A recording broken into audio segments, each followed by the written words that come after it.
Good morning, students. This is the fourth part of planning and development. In the last three videos, we have discussed about the Planning Commission of India and the planned model of economic development. And in the last video, we have discussed about the food crisis which took place in India in 1965 to 1967.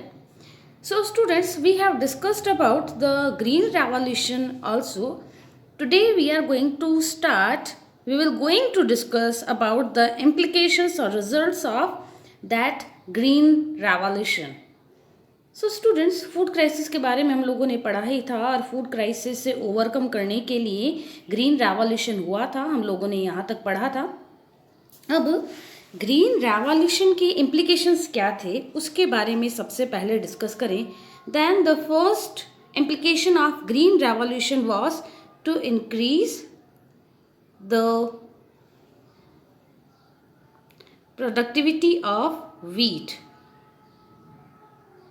Wheat की productivity students increase हुई थी, सबको मालूम है। और क्योंकि productivity increase हुई थी इसी वजह से इसको ग्रीन रेवोल्यूशन कहते हैं, ये सबको मालूम है। सेकंड इसका ये था इम्प्लीकेशन, आप अगर इसको मान के चलें, एक रफ मैप लेते हैं अपन इंडिया का, तो दिस इज गुजरात। हाँ, मुझे मैप बनाना आता नहीं है, एक रफ मैप है। स्टूडेंट्स, ग्रीन रेवोल्यूशन का सबसे पॉजिटिव इम्पैक्ट जो पढ़ा था वो पढ़ा था पंजाब।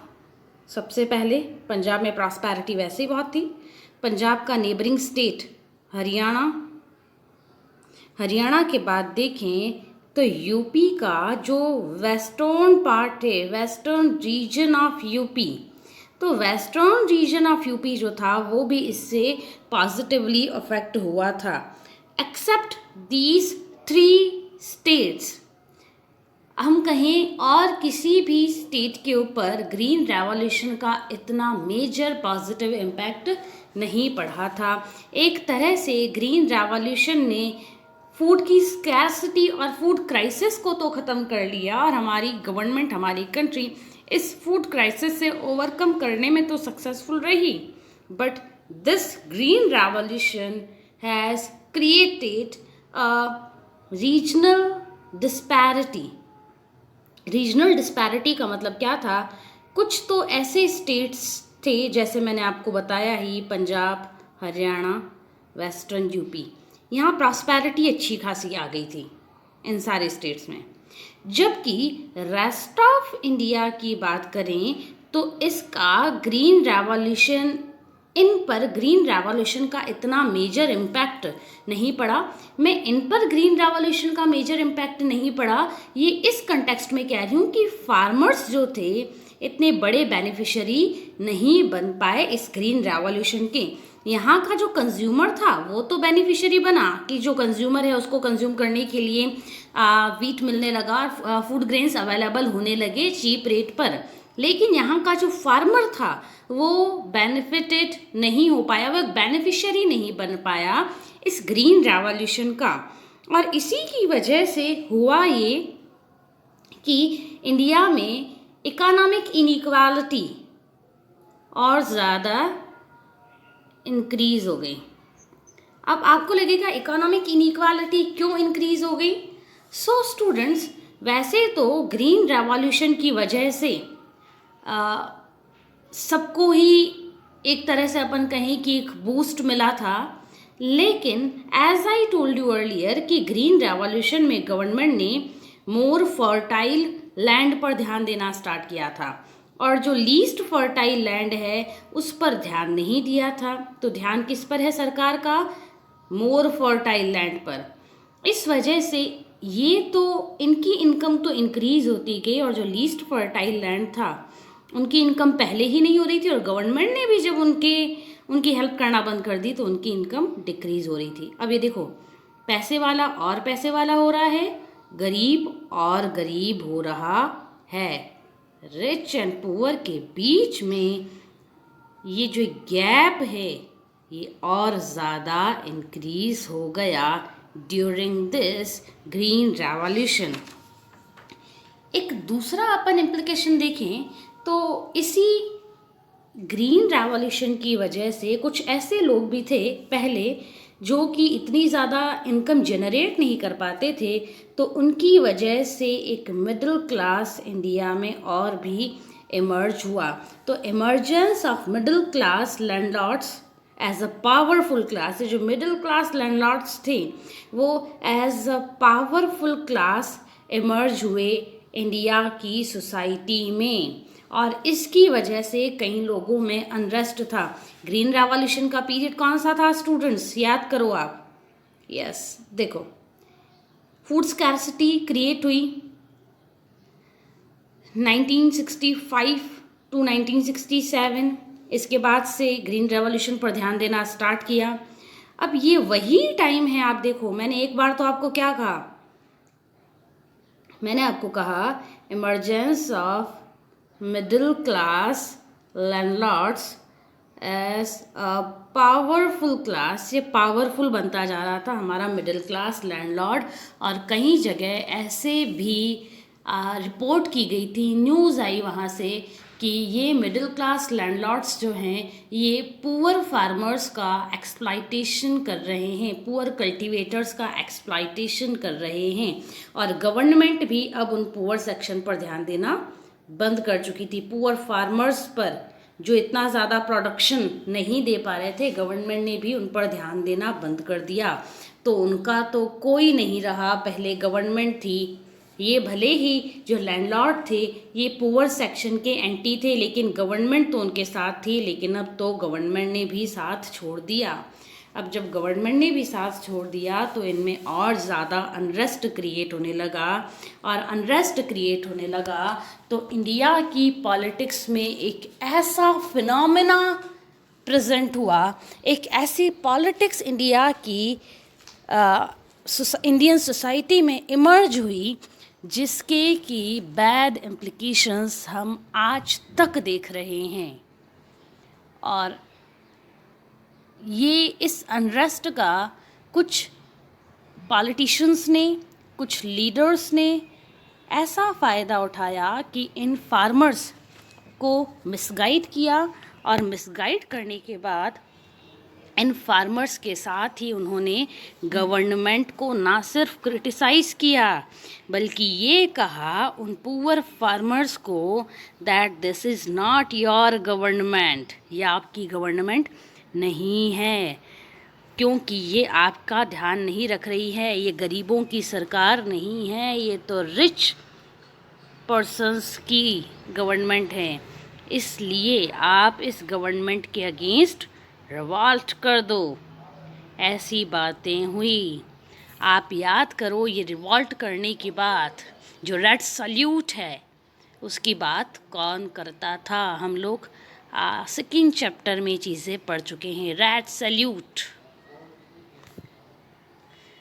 आप लोग कमेंट बॉक्स में मेंशन करेंगे। Later on I will continue this chapter. Students, I hope आपने कमेंट बॉक्स में मेंशन कर दिया होगा। इस अनरेस्ट का फ़ायदा उठाया, एडवांटेज लिया, डिसएडवांटेज लिया किसने?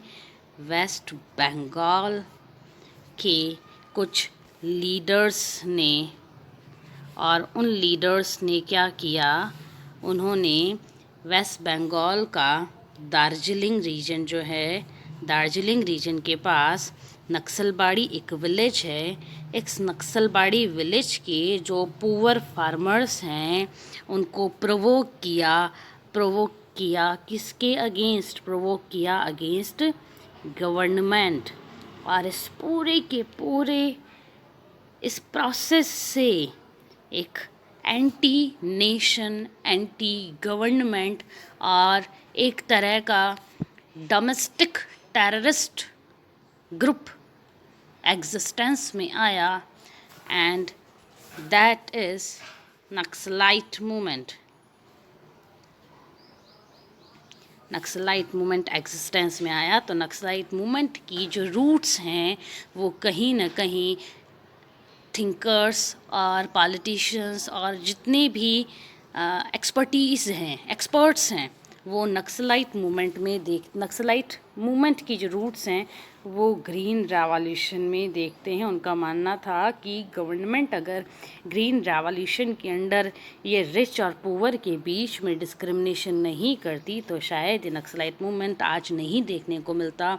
और जिन स्टूडेंट्स ने नक्सलाइट मूवमेंट के बैकग्राउंड के बारे में पहली बार पढ़ा है, स्टूडेंट्स ये बात सुन लो, समझ लो, 1967 में ये स्टार्ट हुआ था और ये आज भी हमारी कंट्री के लिए एक बहुत बड़ा चैलेंज बना हुआ है। आगे कंटिन्यू करते हैं हम लोग। स्टूडेंट्स, द नेक्स्ट सब heading is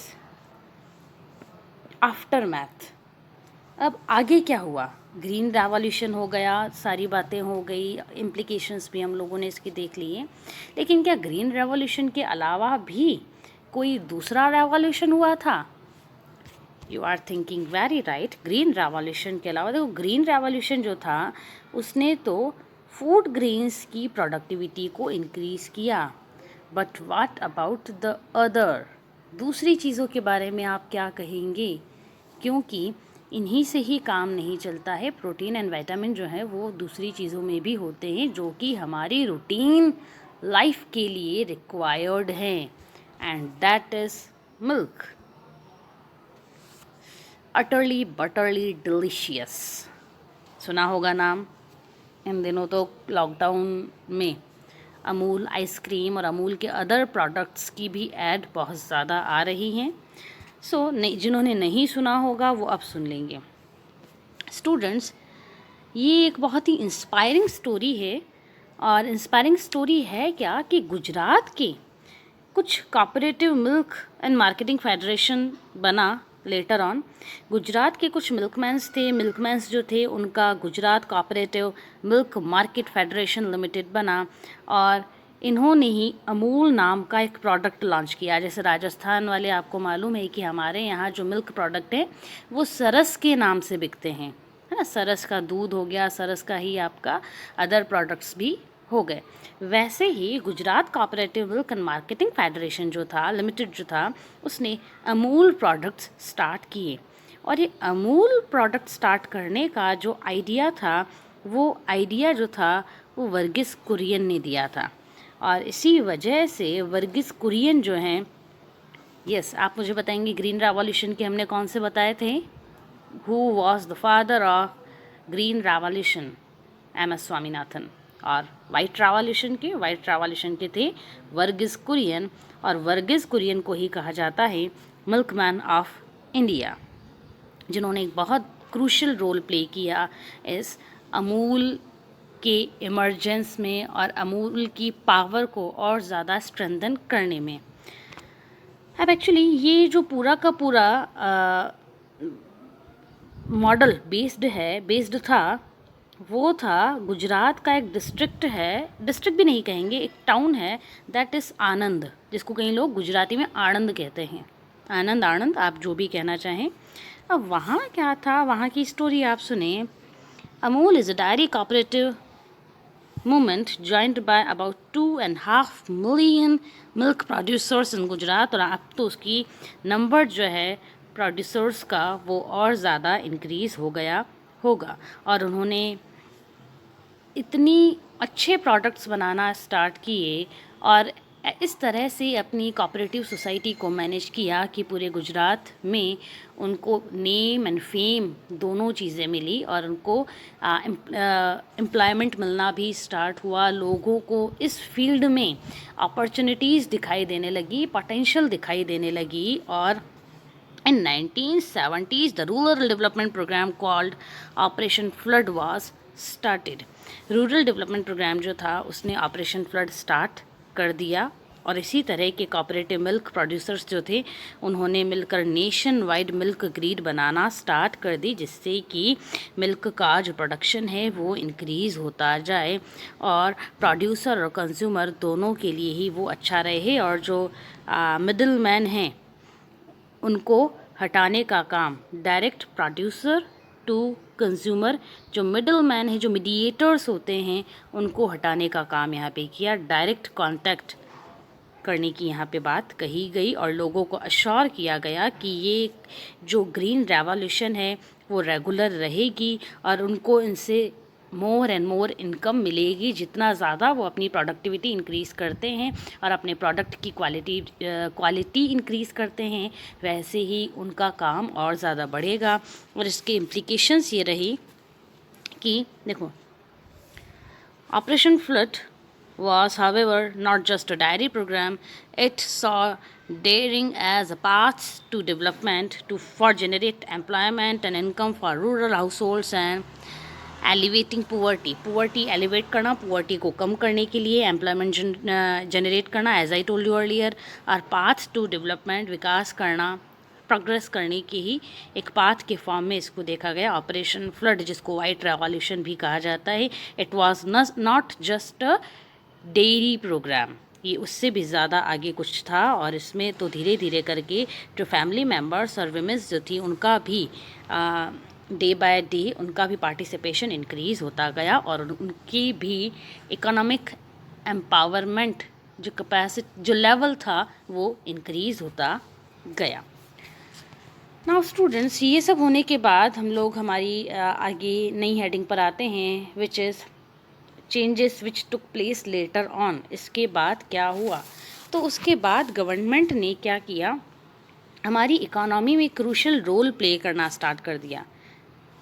government started new sub heading है, new sub heading is government started to play an important और crucial role to control and regulate the economy. क्योंकि गवर्नमेंट को मालूम पड़ गया कि प्राइवेट सेक्टर के हाथ, जो आप यहाँ देख रहे हैं ना, एक डायलेमा दिख रहा है। अब गवर्नमेंट ने एक इम्पॉर्टेंट रोल प्ले करना स्टार्ट कर दिया इस प्राइवेट सेक्टर को कंट्रोल करने में। और कंट्रोल करने में रोल प्ले किया तो किस फॉर्म में रोल प्ले किया? इस फॉर्म में वो रोल प्ले किया कि 1969 में इंदिरा गांधी जब प्राइम मिनिस्टर बनी, then Indira Gandhi nationalised 14 private banks, इन सबका 14 प्राइवेट बैंक्स का नेशनलाइजेशन कर दिया। अब नेशनलाइजेशन का मतलब क्या होता है, एक बार ब्रीफली आप सुन लें। देखो स्टूडेंट्स, प्राइवेट बैंक है तो उसके अपने चार्जेस होंगे, उसकी अपनी पॉलिसी होगी और उसके अपने रूल्स रेगुलेशंस होंगे। इवन दो आरबीआई सबको कंट्रोल करता है, लेकिन फिर भी जो गवर्नमेंट में फैसिलिटी मिलती है, जो सिक्योरिटी, जो अश्योरेंस गवर्नमेंट में मिलती है, वो आपको प्राइवेट सेक्टर में नहीं मिलती हैं। तो इस वजह से, क्योंकि ये 14 बैंक्स कौन से थे? प्राइवेट बैंक थे। तो हमारा जो पुअर क्लास था, हमारे जो फार्मर क्लास था, पुअर क्लास था, या फिर जो कॉटेज इंडस्ट्री में काम करने वाले लोग थे, उनको बैंकिंग फैसिलिटी, बैंक से लोन नहीं मिल पा रहा था, अदर बैंकिंग फैसिलिटी उनको नहीं मिल पा रही थी, जिसको कहे बैंकिंग इंक्लूज़न उनका नहीं हो पा रहा था, बैंक में वो आ नहीं पा रहे थे। ठीक है, बैंकिंग फैसिलिटीज़ वो उसको अवेल नहीं कर पा रहे थे। तो इस वजह से ये सारे क्या थे, डेट ट्रैप में फंसते जाते थे। जो उनके लोकल फ्यूडल्स हैं, उन्हीं से ही ये लोन लेते, और उन्हीं से लोन लेने के बाद क्या होता कि वो कंपाउंड इंटरेस्ट पे करते करते उनकी ज़िंदगी ख़त्म हो जाती थी। इस वजह से ज़रूरी था कि इन सब का बैंकिंग इंक्लूज़न किया जाए। बैंकिंग इंक्लूज़न, या फिर जिसको इकोनॉमिक इंक्लूज़न कहा जाता है, उसके थ्रू इनको बैंकिंग फैसिलिटी प्रोवाइड करेंगे। बैंकिंग फैसिलिटी जो है प्रोवाइड करने का मतलब है इनको बैंक से लोन मिलेगा। अब वो क्योंकि एकदम लीगल लोन होगा, तो जैसे ही वो रीपे कर देते हैं तो सारी लायबिलिटीज़ जो हैं उनसे वो फ्री हो सकते हैं और अदर फैसिलिटीज़ भी उनको मिलने लग सकती है। लेकिन क्या करें, ये तो प्राइवेट बैंक है, प्राइवेट बैंक में लोगों का आना ही नहीं हो पाता है, क्योंकि प्राइवेट बैंक की अपनी पॉलिसीज़ होती हैं। वापस कह रही हूँ, इवन दो इन सबको आरबीआई रेगुलेट करता है, लेकिन फिर भी हाँ, इनमें एक वेरिएशन तो है फ्रॉम गवर्नमेंट टू प्राइवेट। इस वजह से इंदिरा गांधी ने ये जो poor section of our society है, जिसको कि फाइनेंस की रिक्वायरमेंट है, इसके अपलिफ्टमेंट के लिए, इसके इम्प्रूवमेंट के लिए, ठीक है, इसके एम्पावरमेंट के लिए, ठीक है, एम्पावरमेंट के लिए, अपलिफ्टमेंट के लिए, इम्प्रूवमेंट के लिए इंदिरा गांधी ने 14 प्राइवेट बैंक्स को नेशनलाइज कर दिया। नेशनलाइज का मतलब ये हुआ कि जो बैंक पहले प्राइवेट थी अब वो आफ्टर नेशनलाइजेशन गवर्नमेंट बैंक कहलाने लगी।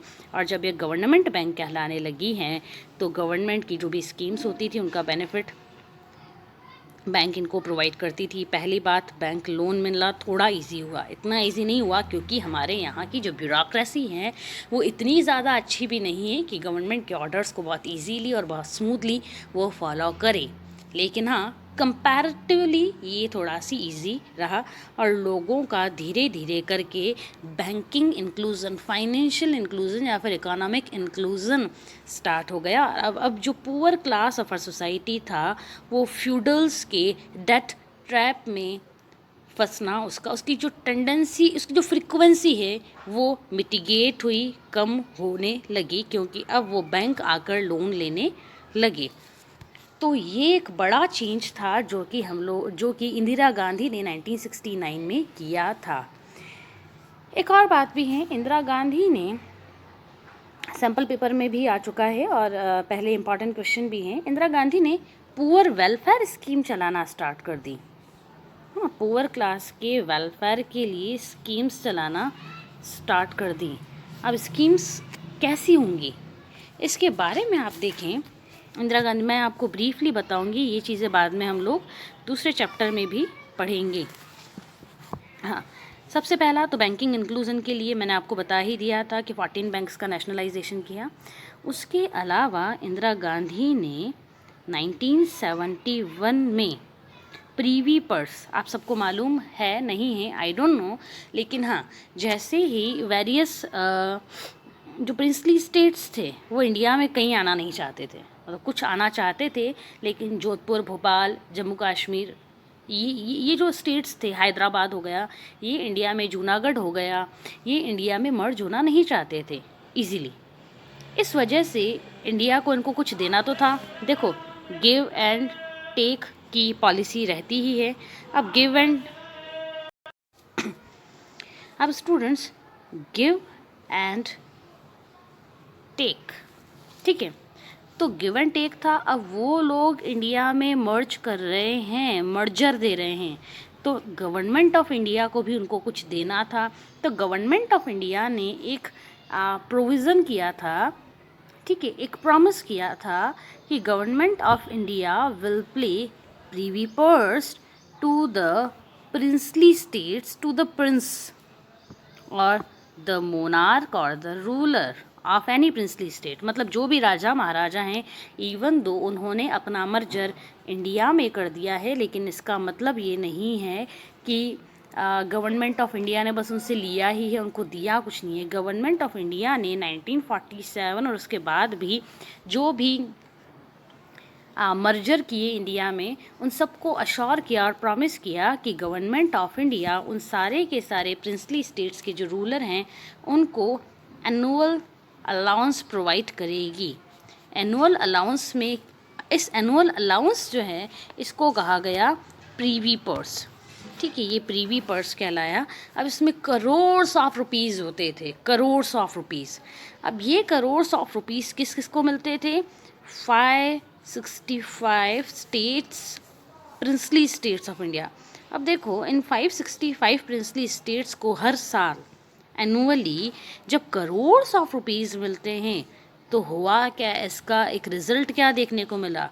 इसका रिज़ल्ट ये देखने को मिला कि हमारे यहाँ राजा रजवाड़े तो चले गए लेकिन उनकी जो प्रेस्टीज थी वो अभी भी कंटिन्यू रही। इनइक्वालिटी क्रिएट हो रही थी ना, कि गवर्नमेंट इन प्रिंसली स्टेट्स को तो दे रही है लेकिन जो कॉमन मैन है उनको कुछ नहीं मिल रहा है।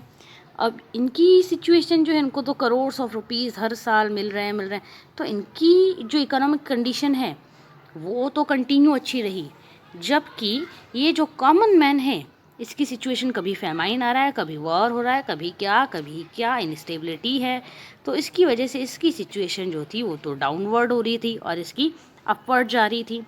तो इस वजह से दोनों के बीच में वापस इनइक्वालिटी इंक्रीज़ होती जा रही थी, ठीक है।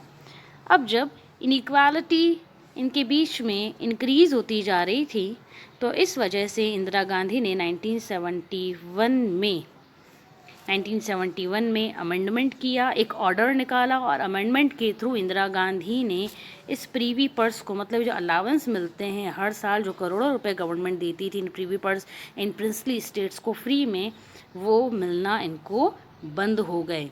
अब इसके पीछे रीज़न क्या था, गवर्नमेंट ने ऐसा क्यों प्रीवी पर्स इनको देना एक्सेप्ट किया, वो हम कभी और पढ़ेंगे। इसके पीछे बहुत सारे रीजंस थे, लेकिन हाँ ब्रीफली आपके लिए जानना इतना ज़रूरी है।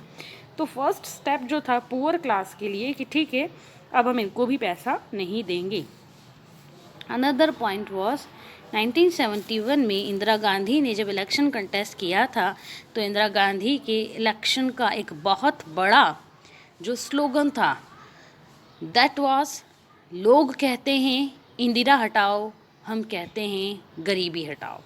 गरीबी हटाओ ये कंपटीशन एग्ज़ाम में भी बहुत बार पूछा गया है कि गरीबी हटाओ कौन से इलेक्शन का एक अपन कह सकते हैं नारा था, या फिर गरीबी हटाओ किसने दिया था। तो दोनों ही बातें हैं। गरीबी हटाओ इंदिरा गांधी का एक स्लोगन था, कब दिया, 1971 के इलेक्शन में दिया था। और गरीबी हटाओ में इंदिरा गांधी पुअर्टी को मिटिगेट करना चाहती थी, एलिवेट करना चाहती थी।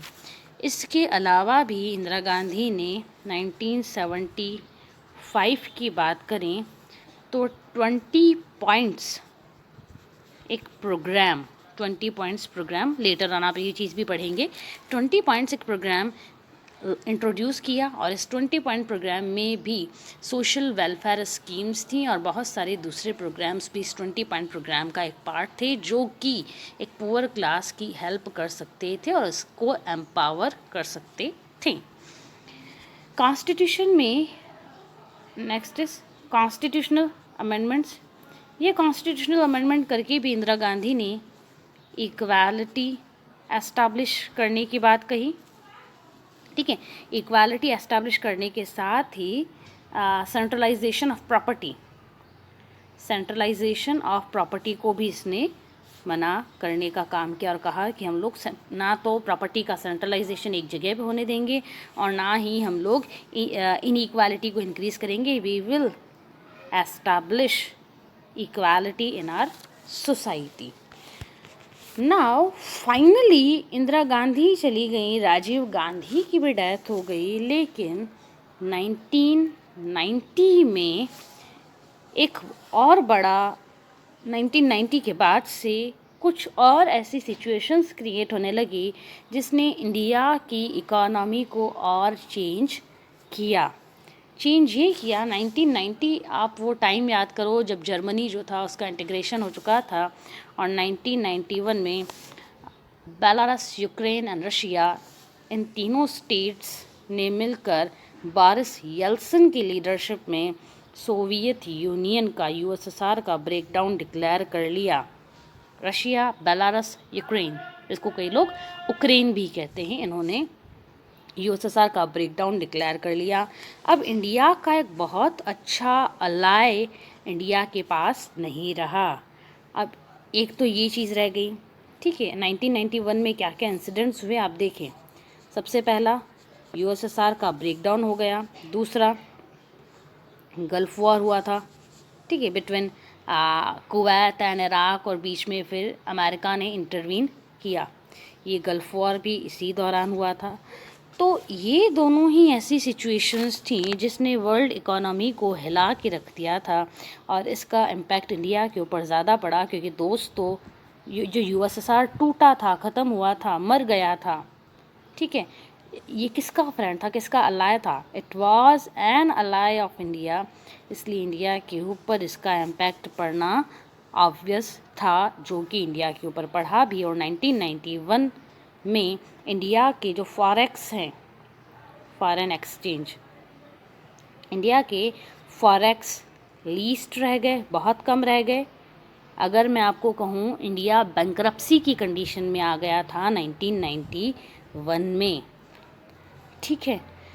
तो इस वजह से अब इंडिया को चाहिए था पैसा, लोन, इन्वेस्टमेंट, कुछ तो चाहिए अपनी इकोनॉमी को बूम प्रोवाइड करने के लिए, इकोनॉमी को इम्प्रूव, इकोनॉमी को ट्रैक पर लाने के लिए, डिस्ट्रैक हो गई हमारी इकोनॉमी तो यूँ करके, तो इकोनॉमी को ट्रैक पर लाने के लिए हमको चाहिए था इन्वेस्टमेंट, मनी और loan.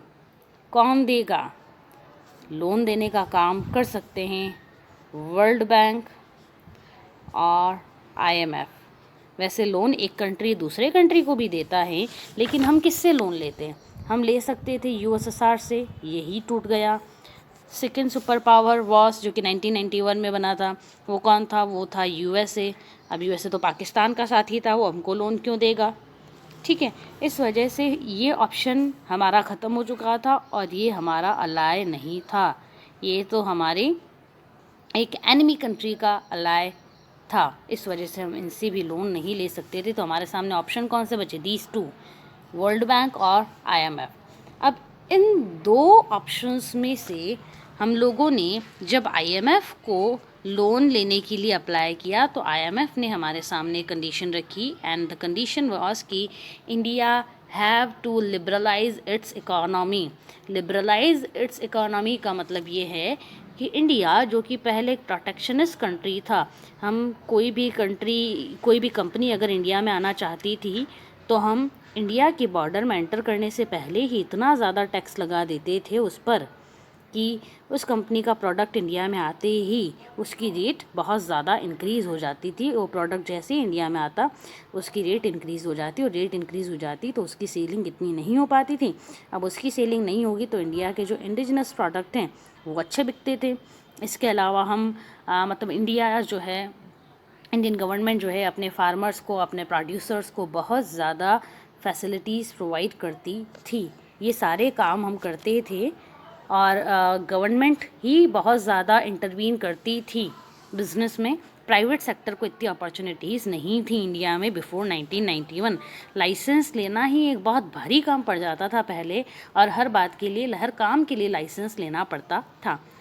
But IMF imposed a condition on India that India have to liberalize its economy। इसका मतलब है कि जो आप यहाँ टैक्स लगाते हो ना, ये टैक्स लगाना सबसे पहले तो बिल्कुल लीस्ट कर दो, कम कर दो, पहली बात तो। दूसरी बात, अपने यहाँ पे आप लाइसेंस, पॉलिसी और ये सब ख़त्म करो, और प्राइवेट सेक्टर जो उसको आप अपॉर्चुनिटी प्रोवाइड करो, स्पेस प्रोवाइड करो, स्कोप प्रोवाइड करो।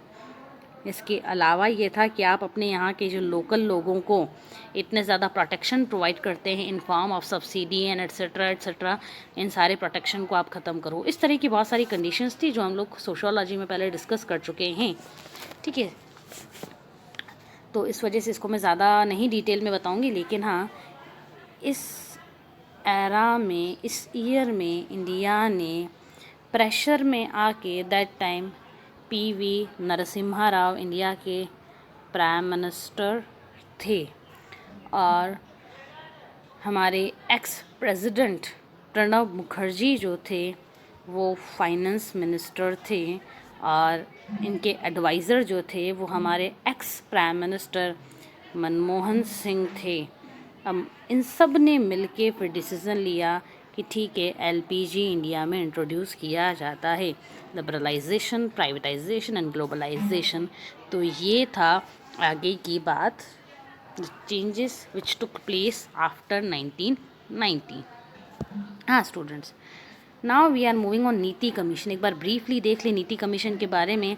मैं आपको पहले बता चुकी हूँ कि 2014 में नरेंद्र मोदी का जो फर्स्ट टेन्योर था, अपने फर्स्ट टेन्योर में जब नरेंद्र मोदी पहली बार प्राइम मिनिस्टर बने 2014 में, जब उन्होंने रेड फोर्ट से 15 अगस्त इंडिपेंडेंस डे को रेड फोर्ट से उन्होंने नेशन को एड्रेस किया, तो नेशन को एड्रेस करने में फर्स्ट एड्रेस में ही इन्होंने प्लानिंग कमीशन जो था उसको अबालिश करने की बात की और कहा कि उसको रिप्लेस करने का काम करेगा नीति commission, national institute for transforming India. नीति कमीशन उसको रिप्लेस करेगा। अब नीति कमीशन की का स्ट्रक्चर क्या है, कंपोजिशन क्या है, वो एक बार आप देख लें। यस, चेयरपर्सन होंगे prime minister, vice chairperson nominated by PM। आज की डेट में इसके वाइस चेयरपर्सन जो हैं वो हैं राजीव कुमार। CEO की बात करते हैं, ये भी प्राइम मिनिस्टर ही अपॉइंट करेंगे, नॉमिनेट करेंगे। फुल टाइम मेंबर्स भी होते हैं, पार्ट टाइम मेंबर होते हैं, मैक्सिमम 2 पार्ट टाइम मेंबर्स हो सकते हैं from relevant institutions, and ex officio members भी हो सकते हैं, maximum 4 from council of ministers nominated by prime minister.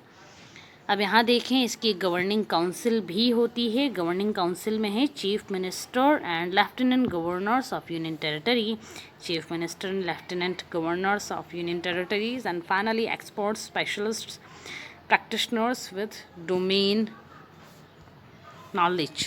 इन सारे लोगों का ये स्ट्रक्चर रहता है। मैं आपके साथ जूम कर लेती हूँ, आप चाहें तो स्क्रीनशॉट ले सकते हैं, बाकी नोट्स में शेयर कर लूँगी। आगे देखें, दोनों के बीच में डिफरेंस क्या है बिटवीन प्लानिंग कमीशन एंड नीति कमीशन। तो एक बहुत अच्छा ये टेबल दे रखा है। हाँ, प्लानिंग कमीशन जो था वो टॉप टू डाउन अप्रोच को अडॉप्ट करने का काम था, मतलब हायर लेवल पर पॉलिसी बनेगी और लोअर लेवल पर उसको इम्प्लीमेंट किया जाएगा। जो लोकल गवर्नमेंट से वो उसको इम्प्लीमेंट करेंगी। लेकिन आप नीति कमीशन देखें तो formulate nation development strategy in a integrated market economy. लेकिन ये जो नीति कमीशन है वो एक पूरे एक मार्केट के लिए, पूरी कंट्री के लिए एक इंटीग्रेटेड स्ट्रेटजी प्रिपेयर करता है जिसमें सबका साथ और सबका विकास हो। Next is setting growth targets, goals and strategies. ये ग्रोथ टारगेट बताता था, गोल और स्ट्रेटजी डिसाइड करता था, जबकि evolves national development strategy in consultation with the states. ये तो जो प्लानिंग कमीशन था वो तो बस बता देता था कि देखो आपको इतना टारगेट अचीव करना है, आपका गोल रहेगा, स्ट्रेटजी रहेगी। लेकिन हाँ, नीति आयोग ऐसा नहीं करता। नीति आयोग वेरियस स्टेट्स से कंसल्ट करता है, उनसे पूछता करता है, और वो जो बताते हैं उनकी सिचुएशन के हिसाब से ही वो उनको कंसल्ट करने का काम करता है। टारगेट नहीं देगा, कंसल्टेशन करेगा, since it is a think tank.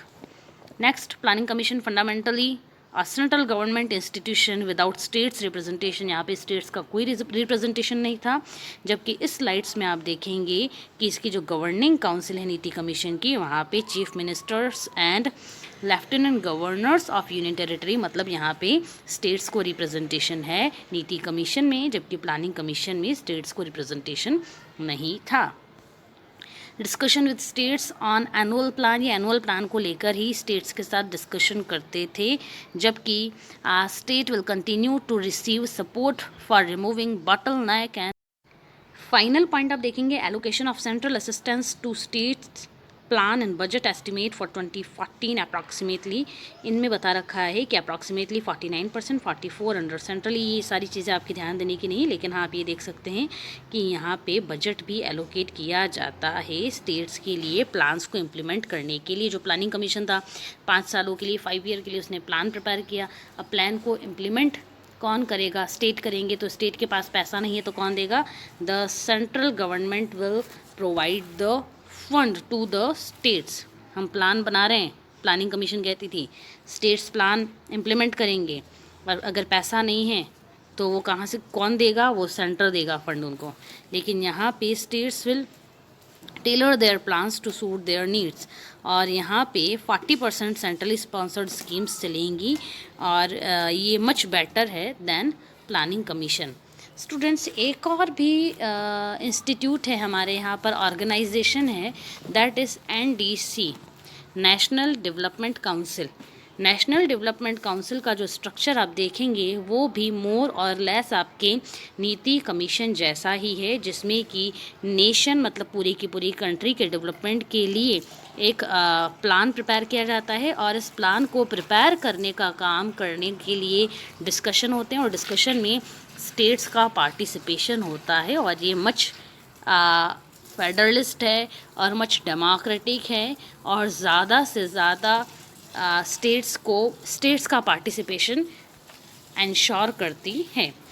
Students, this is the end of this chapter. हम लोगों ने जो इस बार कुछ दूसरे टॉपिक्स भी ऐड हुए हैं उनको भी डिस्कस करने का काम किया है। Still, if you have any doubt, query or problem, then you can contact me directly. This is Rajni Gagwani signing off. Thank you so much.